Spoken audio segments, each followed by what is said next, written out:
Welcome to Wild Human Stories. My name is Lena, and I will be narrating your story today. I pulled the chief's daughter from Quicksand. Days later, her clan stood before me. The slurry of the mud flats groaned like a living beast, swallowing the emerald-skinned woman up to her waist. Barrett did not hesitate, even as the warning sensors on his suit screamed about the shifting tectonic stability of the basin. He drove his boots into the only solid shelf of rock nearby, his blonde hair plastered to his forehead by the humid, sulfurous mist. He reached out, his thick fingers catching the slim, delicate hand of the alien girl. Aeryn looked up at him with wide, obsidian-dark eyes, her pointed elf-like ears pinned back against her skull in terror. Her black hair was a tangled mess of silt and fear, slick against her green shoulders. "Hold on," Barrett said. He anchored his weight, feeling the strain in his lower back as he prepared for the heave. The quicksand on this planet acted with a malicious intelligence, tightening its grip the more the victim struggled. Aeryn let out a small, melodic whimper that vibrated in the air between them, her small frame trembling against the relentless suction of the earth. "Please," she whispered. The word was a soft chime in the heavy air. Barrett gritted his teeth, his human muscles bunching under his tactical gear. He didn't have a winch or a hoversled, just the raw leverage of his own evolution. With a guttural roar, he heaved, pulling her upward.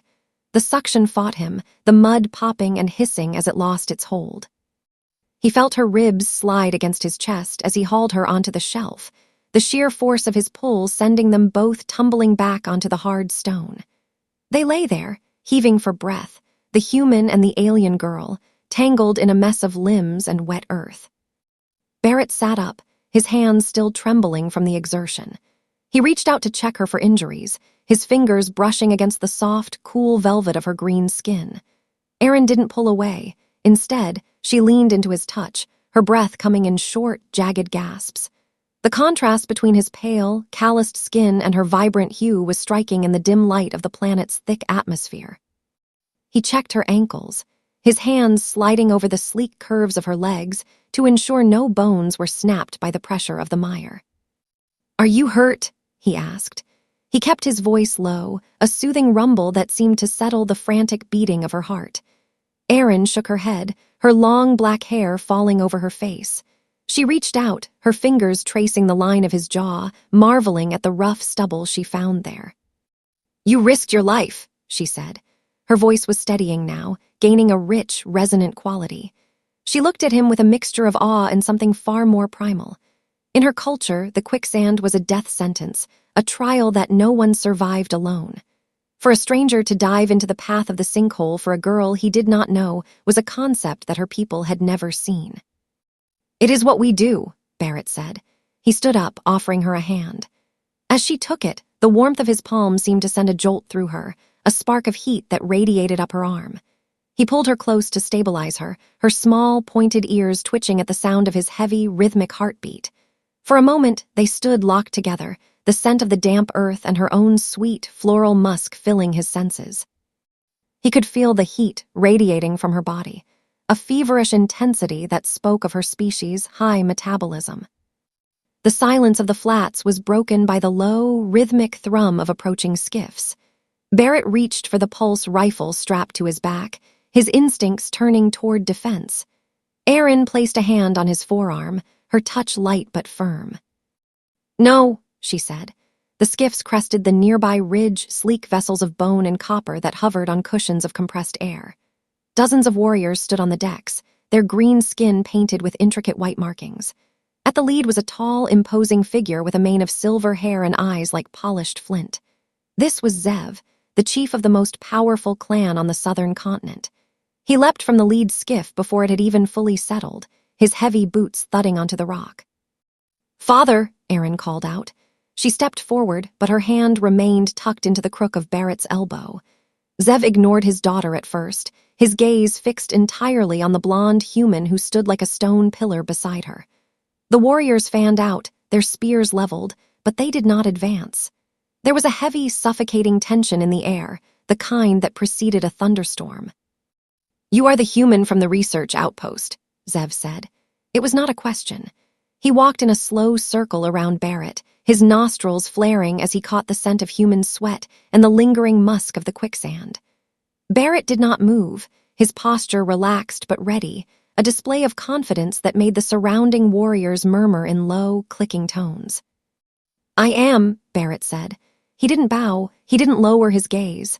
He simply stood his ground, a representative of a species that had traveled across the void not to conquer, but to understand. Zev stopped in front of him, his face inches from Barrett. "You saved the blood of my house," Zev said. He reached out, his hand clasping Barrett's shoulder with a grip that would have crushed the bones of a lesser man. The human didn't flinch. "The mud does not care about bloodlines," Barrett said. A small smile touched Zev's lips, a sharp, predatory expression. He turned to his men and shouted a command in a language that sounded like the cracking of ice. The warriors lowered their spears and struck their chest plates in unison. "By the law of the deep earth, you have claimed a life bond," Zev said. He looked at Aeryn, who was watching Barrett with an intensity that made the human's skin flush with heat.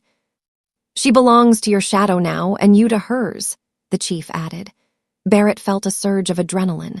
This wasn't just a thank you, it was a political and personal upheaval. He looked at Aeryn, seeing the flush of dark purple rising in her green cheeks. She wasn't protesting. In fact, she looked like she had been waiting for this moment since he pulled her from the dark. The clan brought them back to the Great Canopy, a sprawling city built into the massive, bioluminescent trees that dominated the Central Valley. Barrett was treated not as a guest, but as a returning hero. They stripped him of his muddy gear and bathed him in warm, scented oils, the hands of the clan women gentle as they marveled at his pale skin and the density of his muscle. Aeryn was there, watching from the shadows of the bathing chamber, her eyes never leaving him. When the others left, she stepped forward, a silk robe draped loosely over her green frame. "My father's words are law," she said. She walked toward him, the steam from the baths curling around her black hair. Barrett stood in the shallow water, his chest bare, the water dripping from the golden hair on his torso. "And what do you say, Aeryn?" he asked. He stepped out of the pool, the cool air of the chamber making his skin prickle. She stopped inches from him, her breath hitching as she looked up at the breadth of his shoulders. "I say that the mud was cold," she whispered. She reached out, her fingers trailing down the center of his chest, tracing the hard lines of his abs. "And you are very, very warm," she added. She pressed herself against him, the silk of her robe providing no barrier to the heat of her body. Barrett groaned, his hands finding the curve of her waist. He had spent months on this planet, isolated and focused on his work, but the touch of this woman was undoing every ounce of his professional restraint. He tilted her head back, his thumb brushing against the delicate point of her ear. Her eyes fluttered shut, a low, purring sound escaping her throat. "Is this part of the bond?" he asked. His voice was a low, dangerous growl. Aeryn opened her eyes, her gaze burning with a hunger that matched his own. "It is whatever we want it to be," she said. She stood on her tiptoes, her lips brushing against his jaw. Barrett didn't wait. He swept her up into his arms, her light weight nothing to him, and carried her toward the furs laid out near the central hearth. The firelight played over her green skin, turning it into a landscape of shadow and light. He laid her down, his body following hers, the sheer physical presence of him pinning her to the soft bedding. "I have never seen anyone move like you," she whispered. She ran her hands over his biceps, feeling the power stored there. "So much strength, used so gently," she added. Barrett kissed the hollow of her throat, his tongue tasting the salt and the sweetness of her. He felt her hands tangle in his blonde hair, pulling him closer. The suggestive friction of her legs against his sent a wave of desire through him that was almost painful. He moved with a focused intent, his hands exploring every inch of her alien anatomy, finding the places that made her gasp and arch her back. Her skin was sensitive, reacting to his touch with a fervor that surprised him. Every brush of his fingers seemed to leave a trail of fire. "Barrett," she moaned. The way she spoke his name with her melodic accent made his blood roar in his ears. He shifted, his weight settling between her thighs. He looked down at her, seeing the way her black hair fanned out against the white furs. She looked like a goddess of the forest, ancient and beautiful. "Tell me to stop," he said. It was a test of his own willpower. He wanted her more than he had ever wanted anything in his life, but the human in him needed to know this was her choice. Aeryn reached up, her hands cupping his face. "Don't you dare," she said. She pulled his head down, her lips meeting his in a bruising, desperate kiss. The world outside the tent, the politics, the clan, the danger of the planet faded into nothingness. There was only the heat of the fire, the scent of the oils, and the rhythmic, pounding connection between two beings from different worlds. Hours later, the peace was shattered by the frantic tolling of the village bells. Barrett was on his feet in a second, his human reflexes sharpened by years of combat training. He reached for his trousers and boots, his eyes scanning the dark corners of the tent for his weapon. Aeryn sat up, the furs falling to her waist, her expression shifting from post-coital bliss to sharp alarm. "Scourge," she said. She stood and dressed with a speed that mirrored his own. Outside, the village was in chaos. A rival faction, led by a ruthless warlord named Zam, had used the cover of the festival to launch a raid on the Great Canopy. They weren't after resources. They were after the chief's daughter to break the back of the clan's morale. Barrett stepped out of the tent, his pulse rifle held tight against his shoulder. The night sky was lit by the orange glow of fires and the blue streaks of plasma bolts. "Stay behind me," Barrett said. He checked the charge on his weapon. Aeryn didn't listen. She grabbed a pair of curved bone daggers from a rack near the entrance. "I fight for my home, human," she said. She looked at him, and for a moment the romantic tension was replaced by the grim camaraderie of warriors. "Then let's show them what a human can do," Barrett said. They moved through the winding platforms of the Tree City. The attackers were numerous, but they were used to the ritualized, honorable combat of their species. They weren't prepared for the brutal, efficient tactics of a human scout. Barrett didn't wait for them to engage. He used the environment, kicking over heavy casks of oil to create barriers and using his rifle to pick off leaders from the shadows. His movements were a blur of blonde hair and tactical precision, a dance of violence that left the attackers reeling. They reached the central plaza where Zev and his personal guard were being pushed back toward the edge of the great platform. Zam was there, a massive warrior with skin the color of deep moss, wielding a heavy energy mace. He laughed as he knocked a guard aside, his eyes fixed on the chief. "Your line ends tonight, Zev," Zam shouted. He swung the mace, the energy core humming with a deadly light. Barrett didn't have a clear shot with his rifle without risking hitting the chief. He slung the weapon and drew a heavy combat knife from his boot. He sprinted across the plaza, his boots thudding rhythmically on the wood. "Hey!" Barrett yelled. Zam turned, surprised by the human's audacity. No one challenged a mace wielder with a knife. It was suicide, but Barrett wasn't playing by their rules. As Zam swung the heavy weapon, Barrett didn't retreat. He dived forward, rolling under the arc of the energy field. The heat singed his hair, but he came up inside the giant's guard. He drove the knife into the soft tissue of the warlord's shoulder and used his other hand to jam a small, high-intensity flare into the mace's cooling vent. The resulting explosion of white light blinded everyone in the plaza. Zam screamed, dropping the weapon as the feedback surged through his arm. Barrett didn't stop.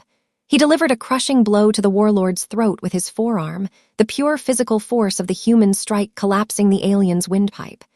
Zam fell, gasping for air, as the light faded. The silence that followed was absolute. The remaining raiders looked at their fallen leader, and then at the blonde human standing over him, his chest heaving, his face splattered with green ichor. "Surrender," Barrett said. His voice wasn't a shout. It was a cold, hard command that carried more weight than any war cry. One by one, the raiders dropped their weapons. They had seen many things, but they had never seen a man fight like a demon and then offer mercy with the same breath. Zev stepped forward, his eyes wide with a new kind of respect. He looked at the human, then at his daughter, who was standing by Barrett's side, her daggers still red. "You are more than a life bond," Zev said. He addressed the gathered clan, his voice echoing through the trees. "This man is a brother of the wood," the chief added. The warriors cheered, a sound that shook the very leaves of the great canopy. Barrett felt a hand slip into his. He looked down to see Aeryn watching him, her eyes bright with pride and a lingering, heated promise. "You are a very dangerous man, Barrett," she whispered. She leaned in, her lips grazing his ear. "And I find that incredibly arousing," she added. The danger had passed, but the fire between them was only growing. Barrett felt the exhaustion of the battle begin to set in, but the look in Aeryn's eyes acted like a fresh jolt of adrenaline. He looked at Zev, who gave a solemn nod of permission. The chief knew when a battle had been won and when a hero deserved his reward. Barrett led Aeryn back toward their tent, the cheers of the clan following them like a rising tide. Once inside, the silence of the night returned, broken only by the crackle of the dying fire. Aeryn didn't wait for him to initiate. She turned in his arms, her hands reaching for the buckles of his tactical vest. "The bond is sealed now," she said. She pulled the heavy fabric away, her eyes roaming over the bruises and scratches he had earned in the fight. She leaned down, her tongue tracing a shallow cut on his collarbone. "Every mark tells a story of how you saved us," she whispered. Barrett groaned, his hands sliding down to her hips, pulling her flush against his arousal. The suggestive power of her touch was amplified by the shared victory. He felt a primitive urge to claim her, to mark her as his own in the wake of the violence. He lifted her, her legs wrapping around his waist instinctively.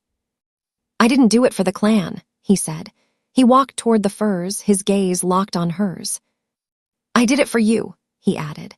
The night was long, and the celebrations outside continued well into the dawn. But inside the tent, the only sounds were the soft gasps of pleasure and the rhythmic thud of the heart of a man who had found a home in the farthest reaches of the galaxy. Humanity had many traits that impressed the aliens of Veridian 6, their tech, their strength, their tactics, but it was their capacity for devotion that truly changed the world. As the first light of the sun filtered through the bioluminescent leaves, Barrett lay with Aeryn in his arms. Her green skin felt like silk against his, her black hair a curtain that shielded them from the outside world. She was asleep, her breathing deep and even, her pointed ears twitching occasionally in her dreams. He looked out the flap of the tent at the vast, beautiful world he had been sent to study. He realized then that he wasn't a scout anymore. He was a part of this place, a bridge between two worlds. Zev stood outside, watching the sunrise. He saw Barrett look out and offered a small, respectful tilt of his head. The human had saved his daughter from the quicksand, but he had saved the clan from themselves. He had shown them that strength wasn't just about the size of a mace or the sharpness of a spear. It was about the willingness to stand for someone else. "What happens now?" Barrett asked quietly. He stepped out of the tent, a simple wrap around his waist. Zev looked at him, his expression thoughtful. "Now we build," the chief said. He looked toward the horizon, where the distant lights of the human research station were just becoming visible. "We build a future where the mud does not swallow us, and the scourge does not break us," Zev added. Barrett smiled, feeling the warmth of the sun on his face. He felt a hand on his back and turned to see Aeryn standing there, wrapped in a fur, her eyes shining. "And we start here," she said. She leaned her head against his shoulder, her green skin bright in the morning light. The human from the stars and the girl from the deep woods stood together, a testament to the fact that even in the harshest reaches of the universe, love and ingenuity could create something beautiful. Barrett knew his people would be surprised when they heard the report, but he also knew they would understand. After all, finding a way to thrive where others saw only death was the most human thing of all. The clan began to gather for the morning meal, their voices a low hum of activity. They looked at Barrett with a mixture of curiosity and reverence. He was no longer a stranger or a primitive alien to them. He was the man who had pulled the chief's daughter from the quicksand and stood his ground against a warlord. He was a legend in the making. "Will you stay?" Aeryn asked. She looked up at him, her heart in her eyes. Barrett didn't need to think about the answer. He pulled her close, kissing the top of her head. "Try and stop me," he said. The galaxy was vast, filled with wonders and terrors, but Barrett had found his place. He had found a reason to fight, a reason to love, and a clan that would stand before him as he stood before them. It was a new chapter for humanity, written in green skin and golden hair under the wide, watchful sky of Veridian 6.